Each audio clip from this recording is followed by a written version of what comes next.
What's up guys, welcome back. This will be the second video of today, a video that I'm very excited to be recording right now. I was just sat downstairs playing some UFC 5. I've just re-downloaded it. I deleted it before because I was getting too rage at it. But today I think I'm going to film a video surrounding Jiri Prochazka versus Alex Pereira 2. I've said it before in previous videos, I think that fight is better than Conor McGregor-Michael Chandler. I think it's a lot more of an entertaining fight, whereas I think Conor McGregor versus Michael Chandler would have been a completely one-sided fight on McGregor's end. And look, in their fight against each other, from the first round and the start of the second round, it looked like Jiri was on top. It looked like he had the number on Alex Pereira. Obviously, until Alex Pereira landed that bomb of a left hook. You know, it always seems to go that way in his fights. That is his signature punch. That is his absolute peak punch. Well, today we are going to analyse that fight. And then also today, what we're going to do is we're going to analyse their striking, their abilities as a fighter, how well-rounded they are. And then I'll give you my in-detail prediction on how the fight is going to go. Now, please hit those like and subscribe buttons. And also hit that notification bell to be updated with any new content that I be uploading. I upload daily and sometimes I upload twice a day if you're lucky. Anyway, let's get straight into the video because I am dying to record this.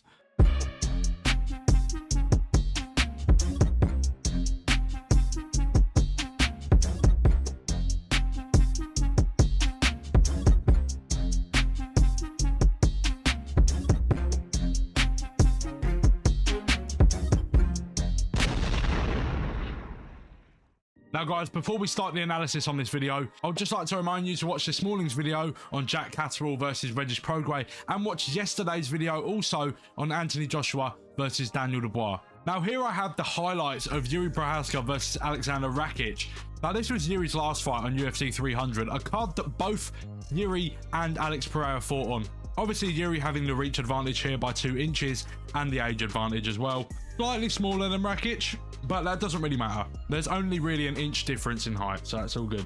Now right off the bat, without even starting the video, something I would like to talk to you about Jiri and how he fights. And especially in this fight, we saw it very prominently. He's very heavy on that front leg, and Rakic knows this. Rakic is going to target the front leg of Jiri. Then Jiri's not going to be able to put his weight down on it. Jiri's barely going to be able to stand. Jiri is not going to be able to throw anything off of that front leg. Here's the first example with that leg kick. So here's that front leg of Jiri's. Rakic keeping his eyes up top here. Now he just chops at that right calf. Now what you'll notice as the fight goes on as well, guys, is that Jiri does not care. Jiri doesn't even attempt to check any of the kicks. Jiri just stands there and takes it. Something Jiri does very well is he switches stance from southpaw to orthodox. And you'll see that right now, actually. Boom, there's the switch. But there's the leg kick. Straight away, as soon as Jiri switches stance, Rakic is chopping at the other leg, just gradually over time whittling down those legs, making it harder for Jiri to put his weight on him, making it harder for Jiri to strike. Boom, there's that leg kick again. Right, so here Jiri is leant forward, his weight is completely on this front leg, all right? Now this allows Rakic to just sweep that leg in. Boom, there's that kick. This will knock Jiri off balance as well. But once that kick is thrown, it allows Jiri to put that right leg forward and switch stance. There, he's chopping that leg again. Now it forces Jiri to switch stance. And there again. Hands down, chin up style we see right here. Very risky style. Something that we shouldn't see against Alex Pereira since he's just such a dangerous striker. Sticking that hand out, trying to get his range. Trying to parry Rakic's hands out of the way to allow a shot to come through. So there he kind of hesitates to throw that kick. I guess you could say it's a feint. Or it's a knee here, sorry. Misses the knee. Boom. Allows Jiri to throw that punch in. If you see here as well. So if you see here after this knee attempt. So here, Jiri drops his hand right here. This allows him to throw a shot over the top off of his back leg. All of that power, all of that weight going through the back leg. Essentially, you're getting all the power come up through the floor into your leg and then boom into the punch as well. Instantly backs up Rakic. Rakic is on the back foot here. This is exactly where Prochazka wants to be. This is where he needs to be. But as you see here, they get into a little clinch. And as Jiri breaks, he lands that absolute bomb of a right hook in there. So here, they enter the clinch. Jiri grabs the back of the head, pushes away, and boom. Throws that right hook in there. Which seems to wobble Rakic, let's be fair. Backing Rakic up against the cage. Again, exactly where he needs to be. Putting pressure on him. Now, also here as well, As Jiri moves forward, he's completely susceptible to this left calf kick right here from Rakic. At least it would have stopped Jiri from having all that pressure coming forward and forcing Rakic to go back. And something I've also noticed as well, if you look here, he gets a spring off his foot and he lunges into shots. So he'll spring off his feet here and he'll lunge forward with the jab or any shot. Now, I suppose the only benefit of him having his arms down is that you don't actually know where the shot is going to come from half of the time. Now, here you see Jiri using that hand to parry away Rakic's hand. The aim is with the parrying is so you can create an opening. Now, he'll throw the jab after this kick right here. And look at the arm. All of this power is going to loop up. Boom. And it allows him to slip back punch as well, coming through. Pops the jab there. And keeps walking forward, putting the pressure on. Gets countered there, though. But what Jiri is very good at with that head movement is, because he stands up so tall, he's very easily able to just pop that head back. Like that. Right there, constantly moving his arm. Now right here, all of the attention is on that arm. When he flails that arm around,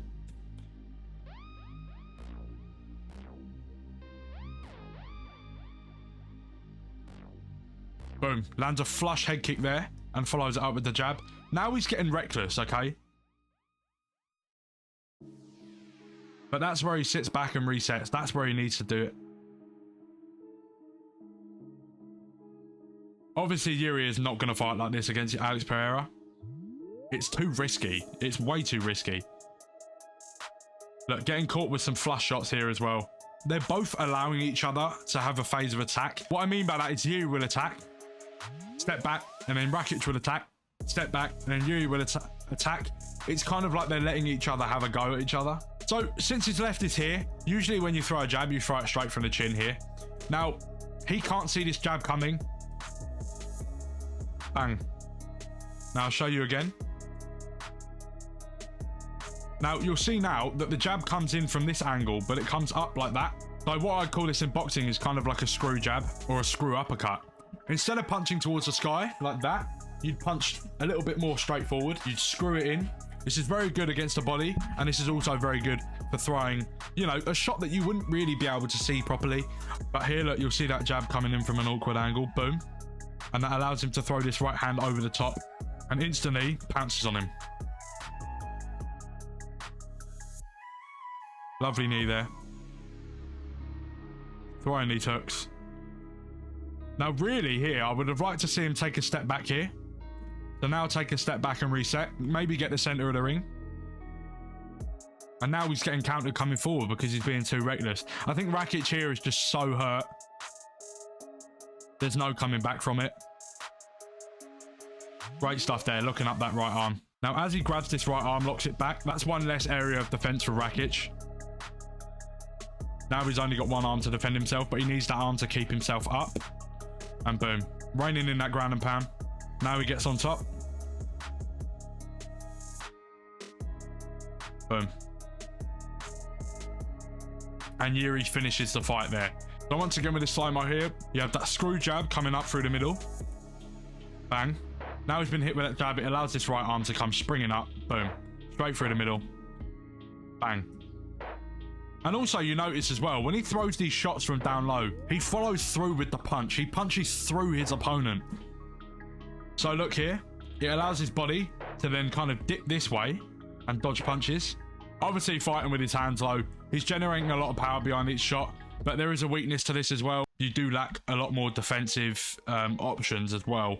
Now with a fighter like Alex as well, he's got a similar style. It's not incredibly similar, but what I mean by this is they both stand up straight and they're both very bouncy on the feet. Alex with the 1 inch height advantage over Jiri, but Jiri has a longer range by 1 inch. Now if you look here, there's not much bend in Alex Pereira's knees. He's a very flat-footed fighter. So he's springing off his feet, but he's taking very small steps. Now, an advantage of his back being so straight is that he has this height advantage over Hill. It's better to stand up tall. You have that advantage over your opponent. I know a lot of people, when they're focused on their lateral movement, their head movement and stuff like that, they're going to have a lot more bend in their knees if they're trying to get out of the way of punches. Also, what I noticed with Pereira as well, standing up straight allows him to be more accurate with his punches. With Pereira, I think a lot of his weight is on the back foot, which allows him to get this leg up to parry kicks, The counter kicks, as you'll see here, it allows him to kick a lot easier as well. With a fighter like Jiri, if you got your front weight on your foot, then you're not going to be able to kick off your front foot. You're not going to be able to kick with your lead leg since you're relying on it the most. So boom, right here. Here's that lead kick to the liver. Since he's standing up so tall, you're not really focused on the legs. You're not really focused on what the legs are going to be doing. Now, Jamal's probably thinking, right, we've got to look out for this left hook here. Alex throwing that jab to the body as well. I know he likes to throw that a lot. But by him keeping his lead arm out, he's allowed to extend it, which helps to gauge his range, gauge his distance on Jamal. He'll stick his arm out here. Jamal will go to throw a jab, but he's completely nowhere near him. And here's what I mean about not having all that weight on your leg. You can throw these little short calf kicks in. Lovely check there as well from Pereira. Another check there. Now you'll see here he backs him up with that body to the jab. Now you'll see here Pereira moves out of the way of shots. He doesn't try and block them. He moves out of the way of them. So he'll allow Hill to lunge forward and get back on the front foot. As you'll see here, he'll throw, he'll lunge forward, he moves out of the way of the punch. But now Pereira is straight back on the front foot, taking these mini steps forward, backing Hill up. And here, the famous left hook. There is that perfect opportunity to counter. Jamal throws the jab down the pipe. Pereira dips his shoulder, skewing his head off to the side, and then pulling that left arm back and lunging the left hook in there. And the infamous celebration. There are no tells to show that he's going to throw this left hook. He's still doing the same thing. He's still putting that left hand out. But here, let's watch his left hand for a second. Now in a second, you'll see that Pereira's lead hand is guiding down Jamal's lead hand to create that opening space for the left hook to lunge in and land. So you'll see here, pulling that hand down. The right side of Jamal's chin is completely open, and now this allows Pereira to throw that left hook over the top. Now you noticed as well when he throws this left hook, his back is still completely straight, okay? Okay, so obviously this fight was in the weight class below. Now it seems that a lot of his weight is on his front leg, and now he's throwing them kicks off of his back leg as well. So he's changed a lot. But boom, there's that check. Throws that back kick. Adesanya backing him up. Makes the mistake of letting that Alex get back on the front foot. Look at this pressure. Look at this pressure. Now let me say, here's that jab to the body. Level changes. Izzy's watching out for them shots to the head. Alex drops it low. Boom. And then changes up back to the head again. Izzy also one of them fighters who kind of just sticks his chin up and drops his hands. Lovely jab to the body and finishes it off with a right kick to the thigh. Lovely jab. Now that's where that distancing comes in very, very important. As you can see here, back is straight. Adesanya lunges forward, that left hook. Just misses. Now you'll see that Pereira, since he stood up so straight, like what Jiri does, is he's now able to pop that head back, bang, and then pull counter. And you can see here as well, Adesanya misses a punch, and he's very hesitant with his next punches. But very hesitant there. Doesn't want to make a mistake. That's also a benefit that Pereira has. Pereira has that mental edge over your opponent as well. He capitalizes on mistakes. Now mirroring Adesanya, you see he's mirroring his movements. Boom, in sync. Just narrowly misses that head kick.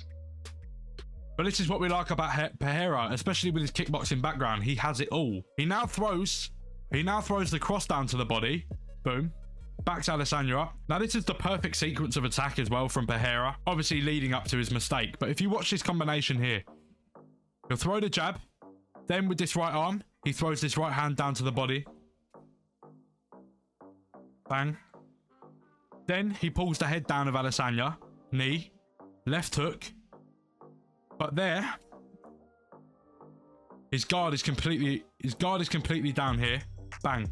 Allows Adesanya to press off the back of that cage and throw that backhand off of the cage. Both Jiri and Alex are guilty of this, standing tall with their chin up and their hands down. And you'll see as well in their first fight, they were both catching each other with these shots from the hips. Now also coming into this fight, you had to realise Jiri had just had a 1.5 year break out of the octagon due to a pretty big shoulder operation that he needed. And before this, Jiri is a very, very active fighter. You know, he likes to fight very often. And obviously this layoff from the sport is going to give you a little bit of ring rust, or I should say octagon rust maybe. So he's got that 1 inch reach advantage over him. As well, not a huge advantage since it's only 1 inch.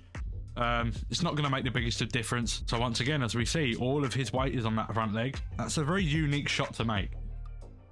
So Jiri seems to dip his body. So right here, Jiri dips. It looks like he's about to shoot for a single leg, but then he brings it back up and throws the uppercut underneath. Bang. This is just what Jiri does. He throws very unorthodox and very odd shots, you know, and then he goes for that looping right hand over the top here. All of that weight's on that front leg. Alex catches him just as he switched stance. All of the weight is on this leg. Alex is going to chop that leg, which is going to put Jiri off balance. Bang. Drops Jiri. And there it is again. There it is again. But Jiri throwing these shots from these awkward angles. Bang. And then throws this left uppercut in there, this cheeky left uppercut from underneath. Alex has absolutely no clue this is coming. Look. Bang. Boom. Unfortunately, he misses it. He shoots for the single leg takedown, but he's unsuccessful. So he lunges up with the jab and lands the jab. He's non-stop. Now look, mirroring his opponent, staying square with him. Now you'll see he'll use his head movement to get out of the way of this backhand and then shoots for a single leg. Now you see here, Pereira's actually managed to get the neck of Jiri and he sinks this guillotine in. Now since Jiri's got that left arm underneath the groin of Pereira and his right arm around the back, this allows him to slam him. And boom, now he's in a really good position off the ground. Now let me just say, the ground and pound here is fantastic. Mixing it up, elbows, straight shots. I think Pereira got caught coming in by Jiri. Once again, this left shot is going to come up. As he pressures Pereira back against the cage, now he grabs hold of the arms of Pereira.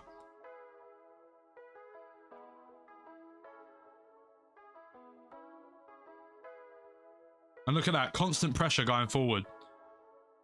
Right here, there is nowhere for Pereira to go apart from sideways. But look, he's kind of backed into a corner. And he's trying to counter off of the back of the cage. But once again, Jiri just getting so reckless. Look, arms down. Variating his shots with the knees as well. Backs him up against the cage again. Throwing these lunging, looping shots in. There's never any straight shots from Prochazka. Now you'll see here, Jiri has loads of success going forward. But now look, this is where there is a disadvantage of having this right arm completely low. Is watch. He keeps it low. He keeps it down. Throws that right hand there. And now, as he's throwing that right hand, Alex is looking for that counter from down below. Bang. Just misses it, but it clips. But look at his left. Bang. Cashes in with the left. Short left hook. And now he's throwing these elbows in. Alex drops him. And look at the stoppage. Dodgy stoppage, by the way. No ground and pound, nothing like that. Just the elbows here. He drops back. He's still got time to recover. Springs straight back up. Now, unfortunately for Jiri, it was obviously that short left hook of Alex Pereira. You know, his signature punch. I don't understand how he gets so much power behind it, but he just does so. Obviously, there's a lot that you can take from both of these two fighters. Both very reckless fighters in certain ways. Jiri, the more reckless fighter out of the two. Both stood up very tall, but Pereira has his hands always here, you know, always on standby, whereas Jiri's just got them dropped low all the time. So as you'll see here, Jiri backs him up with that right hand. Lovely right hand. But here he gets greedy. Now Alex has reset. He's given him too much time. Alex has slipped out of the way of that. Boom. Throws the counter punch there, putting Jiri off guard. And look at that short left hook in there.